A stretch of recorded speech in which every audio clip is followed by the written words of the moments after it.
काही वेळेला मीडियामध्ये सहज गंमत म्हणून बातम्या येतात, की लोकांची एआय एजंट पार्टनर्स आणि extra marital affair with AI partner आणि मग त्याला स्पाउस जे आहे ते कशा तऱ्हेने रिॲक्ट करतायत. काही ठिकाणी तो हो. नॉन एक्सेप्टन्स आहे.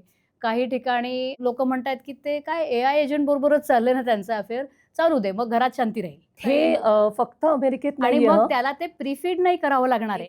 हे लक्षात घेतलं पाहिजे. कारण की ते दर मोमेंटला डेव्हलप होत जाणार आहे. मग ते जे 50% खर्च, वेळ वगैरे जो आहे, तो 50% लागणार वाचणार. नाहीये.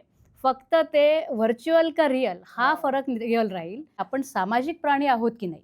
आत्ता तरी मला स्वतःला तिथे आणि इथेही जे जाणवतं ते अशी गोष्ट आहे, की नाही आपण आयसोलेशनमध्ये समाधानी राहू शकत आहे. आपण जे मानसिक रोगांचं, मानसिक आजारांच्या प्रमाणाबद्दल दखल घेतो, ते ताण कशातून निर्माण होतायत? ते टेक्नॉलॉजीच्या वापरातनं निर्माण होतायत का टेक्नॉलॉजीच्या अतिरिक्त आणि अतिरेकी वापरातनं येणाऱ्या आयसोलेशनमधनं निर्माण होतायत? व्यक्ती म्हणून मला असं जाणवतं, की आपल्याला हा समस्या म्हणून समोर उभी राहतीये, की आपण सामाजिक प्राणी म्हणून कसं जगावं?